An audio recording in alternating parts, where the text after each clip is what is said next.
Hola a todos, el día de hoy directamente no es el video para ninguna clase, pero sí vamos a estar revisando algunos ejercicios que hayamos hecho con anterioridad.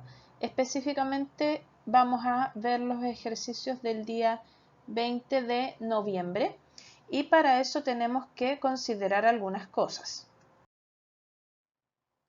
La primera de las cosas es que usted para su evaluación vía webclass va a tener a mano las reglas de la probabilidad, ¿cierto? La regla de la suma y la regla de la multiplicación. Saber cómo hacer un diagrama de árbol, la regla de Laplace y calculadora por si usted necesita comprobar algún número, ¿cierto? Que sea muy grande o realizar alguna operación para que no le tome tanto tiempo. Ahora, vamos a comenzar a ver algunas cosas que son relevantes y que pueden entrar dentro de su evaluación. En este ejercicio, por ejemplo, dice que al utilizar la regla de Laplace, entonces recordemos que la regla de Laplace, la probabilidad de A serían los eventos A dividido por el total de eventos.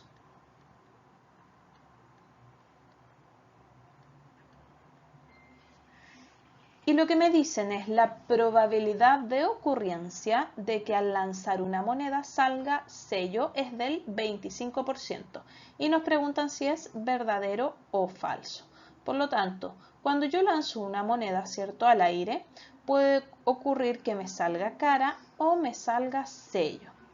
Bien, estas probabilidades, entonces la probabilidad de que salga sello según la regla de Laplace son los eventos favorables, es decir, la probabilidad de que salga sello es 1, dividido por el total. Aquí tengo dos totales, ¿cierto? Tengo dos casos posibles. Y 1 dividido en 2, nosotros sabemos que es 0,5. Y para poder sacar el porcentaje lo multiplicamos por 100 y esto nos da 50%. Por lo tanto, ¿la probabilidad de que salga sello es del 25%? No, ¿cierto? Esto es falso. Veamos otro ejercicio. Este ejercicio es un poco más demandante, por así decirlo. ¿Por qué? Porque nos viene incluido también un gráfico dentro de nuestro ejercicio. Por lo tanto, es importante cómo nosotros interpretamos el gráfico.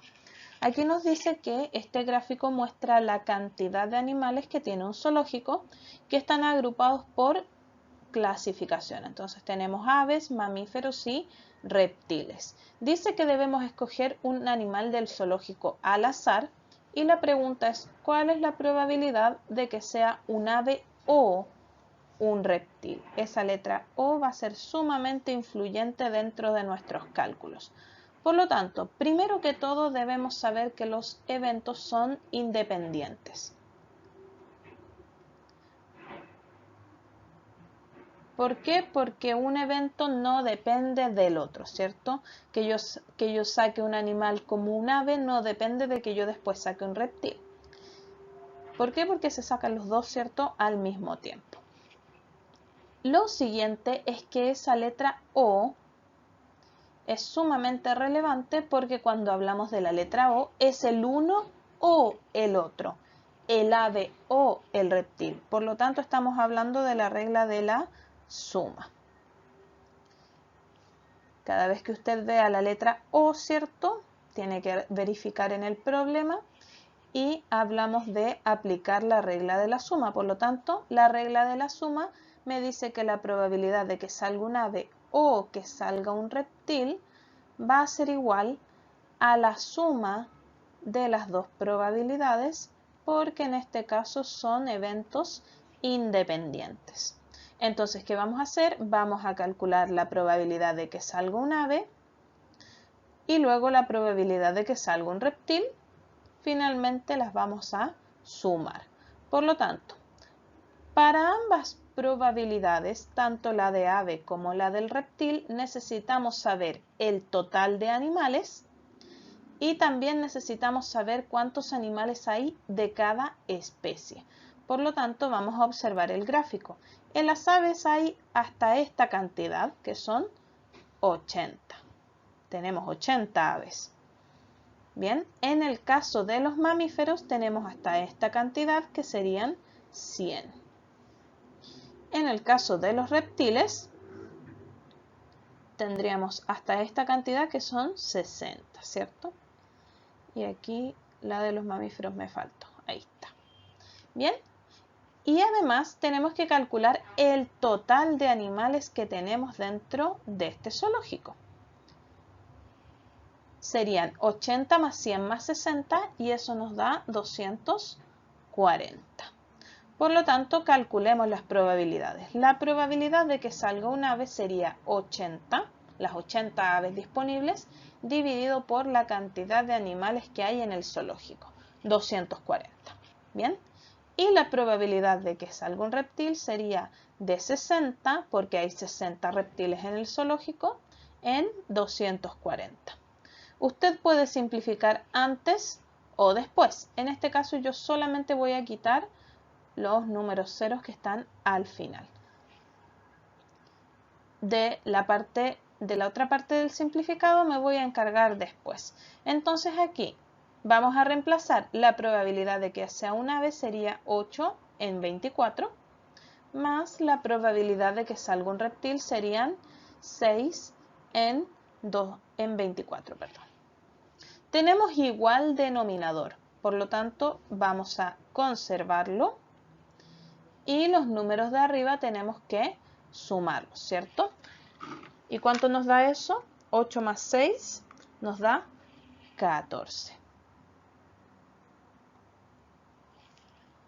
Y ahora lo que voy a hacer yo en este momento va a ser volver a simplificar, ¿cierto? Puedo dividir por el mismo número arriba y abajo. En este caso es el número 2, ¿cierto? 14 en 2 son 7 y 24 en 2 son 12. Por lo tanto, la probabilidad de que salga un ave o un reptil va a ser, en este caso, la letra C, 7 en 12. Veamos otro ejercicio. Este ejercicio, que también es de ese mismo día, también nos muestra un gráfico. Este gráfico es un poco diferente al anterior porque está puesto en lo que se llama un histograma. ¿Qué es un histograma? Simplemente es que en vez de colocar un número exacto, yo coloco intervalos de números.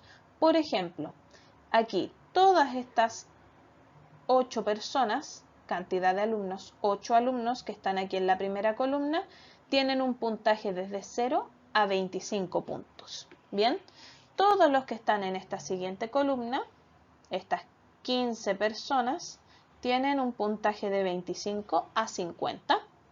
Todas las personas que están en esta columna, que serían 12 personas, tienen un puntaje desde los 50 hasta los 75 puntos. Y finalmente, estas 5 personas que se ven en esta columna tienen puntajes desde los 75 puntos hasta los 100 puntos. Bien, esa es la manera de leer este tipo de gráficos. Ahora, dice que si yo escojo del curso un alumno al azar, ¿cuál es la probabilidad de que haya obtenido un puntaje mayor o igual a 50 puntos en dicha prueba? Bien, lo primero que debemos considerar nuevamente es que los sucesos son independientes. ¿Por qué son independientes? Porque uno no afecta al otro. No me va a afectar que una persona tenga un puntaje de 75 y la otra tenga de 25. No están afectados entre sí. Bien, y además, como aparece la letra O, nuevamente tenemos que hacernos cargo con la regla de la suma. ¿Qué me dice la regla de la suma? Que la probabilidad de que tenga un puntaje igual a 50 puntos o mayor, lo vamos a anotar así, es la suma de las probabilidades. En este caso, como es superior a 50 puntos, considere que puede estar entre los 50 y 75 o entre los 75 y los 100. Por lo tanto, sería la probabilidad entre 50 y 75 más la probabilidad entre los 75 y los 100. Bien, para colocarlo de alguna manera. Entonces, la primera probabilidad va a ser toda esta cantidad de personas que se encuentran en esta fila, ¿cierto? En esta columna, dividido por el total. Por lo tanto, nuevamente tenemos que sacar los números. Aquí tenemos 8 personas en esta columna. Aquí tenemos 15 personas en esta columna. Aquí hay 12 y aquí hay 5. Por lo tanto, 8 más 15 más 12 más 5 nos da 40. Eso significa que la cantidad de alumnos, el total de alumnos son 40. ¿Y cuántos de ellos tienen entre 50 y 75? Solamente 12.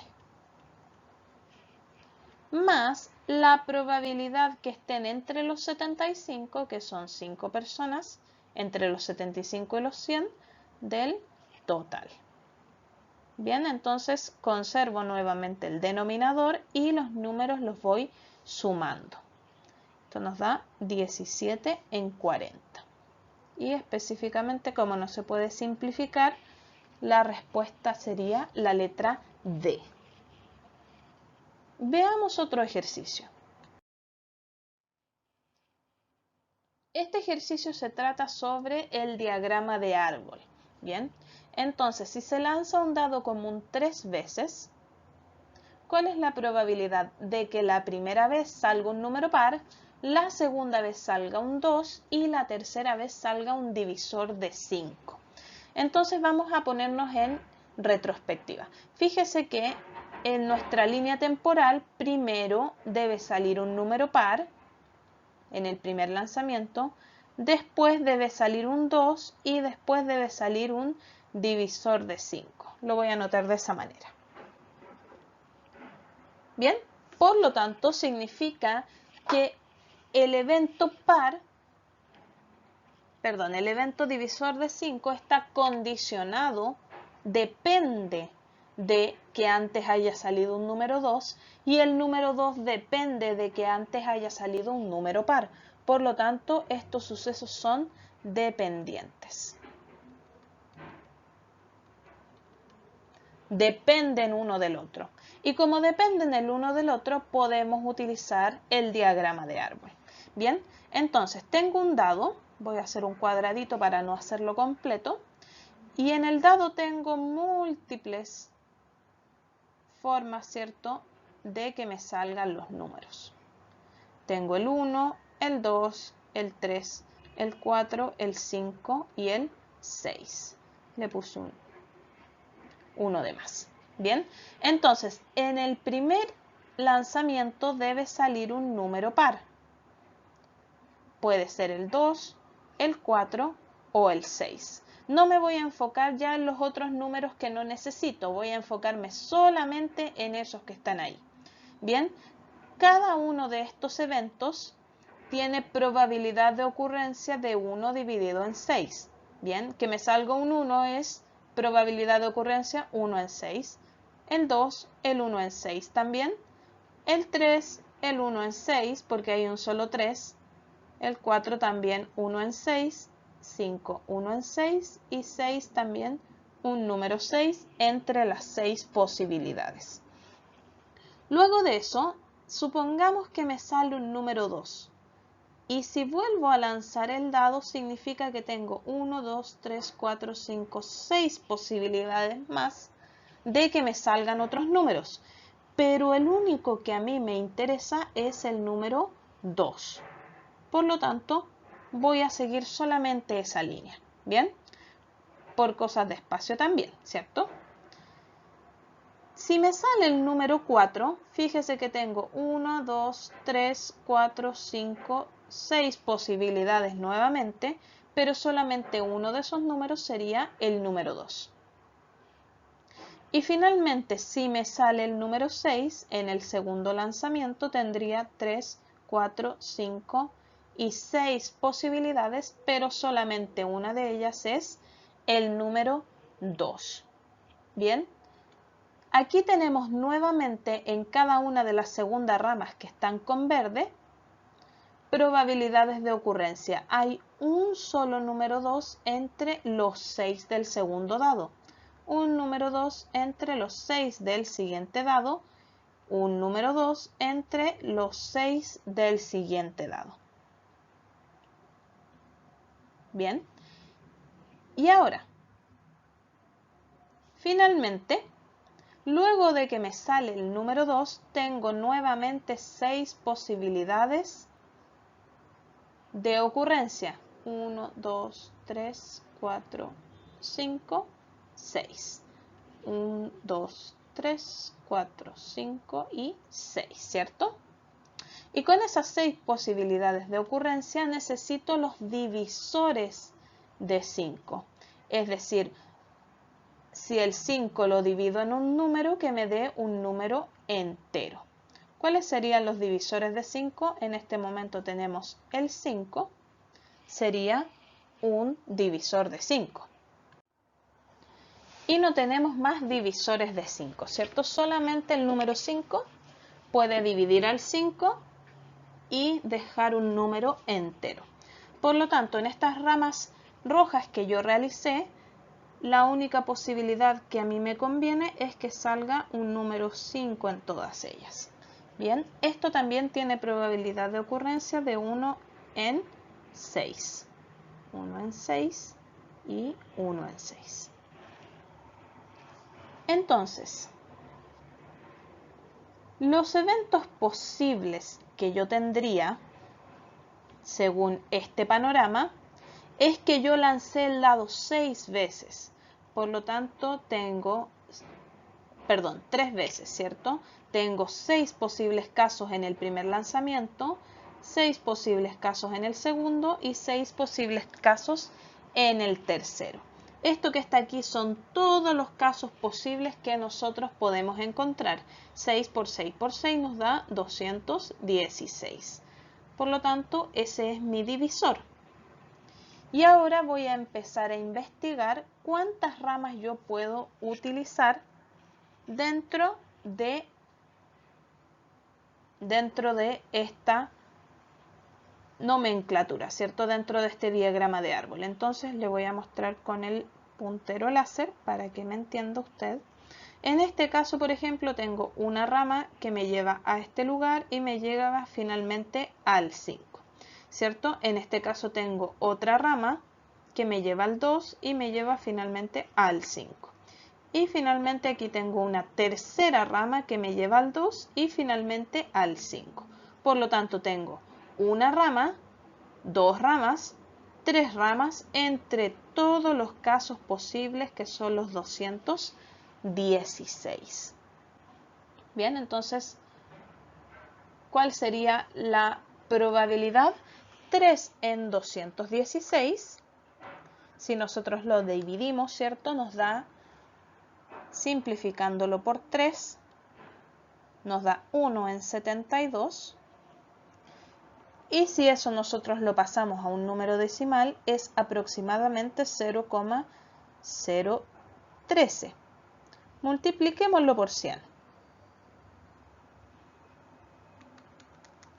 Si lo multiplicamos por 100, nos da aproximadamente 1,38. Esto en porcentaje. Por lo tanto, la probabilidad de que al lanzar un dado común 3 veces, primero me salga un número par, después me salga el número 2 y después me salga un divisor de 5, es simplemente el 1,38%. Veamos un siguiente ejercicio.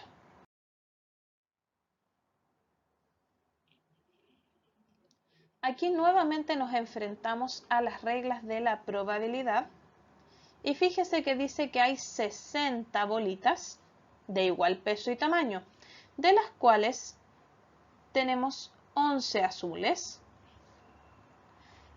tenemos 22 blancas que yo voy a representar por este amarillo para que se nos pueda ver en la pantalla, y el resto de las bolitas son rojas. Entonces lo primero que debemos saber, ¿cierto?, es cuántas bolitas rojas hay, ¿cierto? Tenemos 11 bolitas azules, 22 bolitas blancas, eso serían 33. Y 60 menos 33 nos darían 27 bolitas rojas. Bien, aquí me piden que extraiga yo 4 bolitas. Si se extraen 4 bolitas al azar, una a una, es decir, con diferencia, ¿cierto? No se extraen las 4 al mismo tiempo. ¿Cuál es la probabilidad de extraer una bolita azul, una blanca, una roja y nuevamente una azul en ese orden y sin reposición? Esto también nos interesa bastante. Entonces yo digo, bueno, aparece la letra I. Por lo tanto, eso también es sumamente relevante dentro de nuestro estudio. Como es sin reposición, significa que cuando yo saco una bolita no la vuelvo a meter dentro de la tómbola. Por lo tanto, cada vez hay menos bolitas. Así que los sucesos son dependientes. Bien, yo dependo de haber sacado una bolita azul primero. Yo dependo, si saco la bolita roja, de haber sacado una blanca y una azul antes. Yo dependo, si saqué una bolita azul, de haber sacado una bolita roja y de haber sacado una bolita blanca antes, y antes también de haber sacado anteriormente una bolita azul. Por lo tanto, los sucesos son dependientes. Y ahora estamos utilizando también la letra I. Por lo tanto, estamos hablando de la regla de la multiplicación.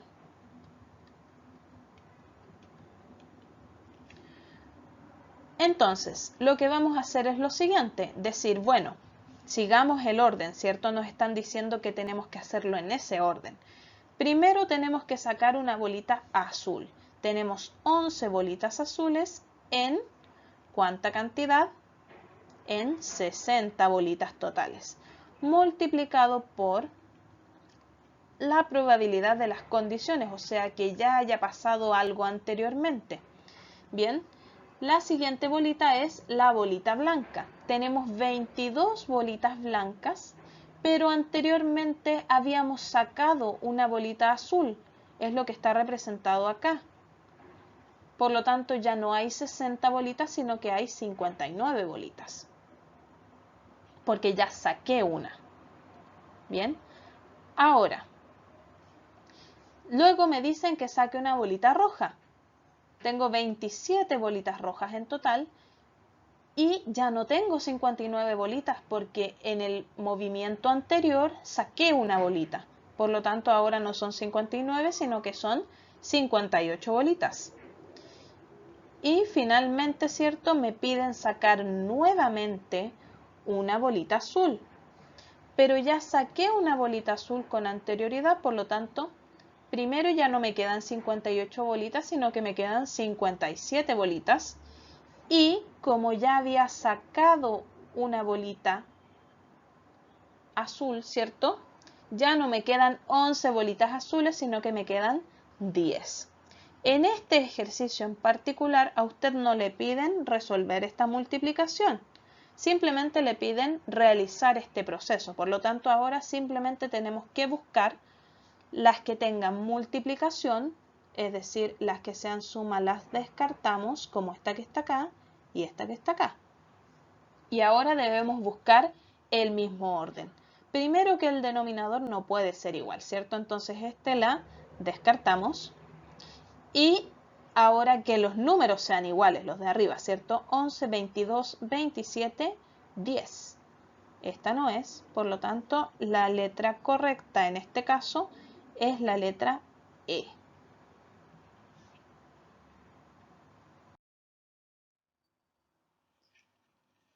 Veamos un último ejercicio.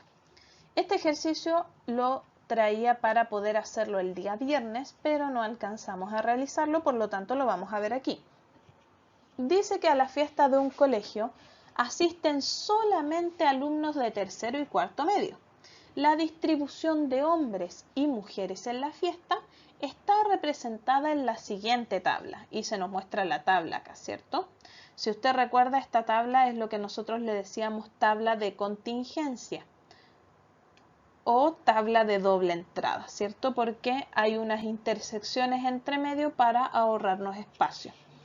La probabilidad de que sea una pareja formada por un hombre de tercero medio y una mujer de cuarto medio está dada por la expresión y nos dan las alternativas. Lo primero que debemos considerar es que los sucesos son independientes. ¿Por qué son independientes? Específicamente porque no nos están diciendo que primero escojo a la mujer y después escojo al hombre o viceversa. Bien, simplemente me están diciendo que los dos suceden al mismo tiempo. Por lo tanto, los sucesos no dependen el uno del otro. En segundo lugar, la letra I significa que tenemos que usar la regla de la multiplicación. Por lo tanto, directamente usted dentro de sus archivos, ¿cierto?, puede descartar las dos que sean de la suma. Como vamos a usar la regla de la multiplicación, la probabilidad de que sea un hombre de tercero medio y una mujer de cuarto medio sería igual a la multiplicación de las probabilidades. Bien, entonces que sea la probabilidad que sea un hombre de tercero multiplicado por la probabilidad de que sea una mujer de cuarto. ¿Cuál es la probabilidad de que sea un hombre de tercero medio? Primero debo saber cuántos hombres hay en total. Aquí tengo 30, 40, 50, ¿cierto? Tengo 50 hombres en total y aquí tengo 25 y 15 nos daría 35, 40 mujeres. Bien, significa que el total final son 90 personas. Bien, entonces tengo 90 personas el total y los hombres de tercero medio serían 20 hombres de tercero medio. Multiplicado por la probabilidad de mujeres de cuarto medio. Tenemos 90, que es el total de personas, y la parte de arriba serían las mujeres de cuarto medio, que son 15. En este ejercicio también en específico no nos piden resolver la multiplicación, ¿cierto? Simplemente nos piden expresarla. Por lo tanto, la letra correcta es la letra A. Así que, estimados, todos los que estén viendo este video, este ha sido los ejercicios del día de hoy. La idea es que usted pueda repasar un poquitito antes de su evaluación para que tenga material también para estudiar en esta pausa académica. Nos vemos muy pronto.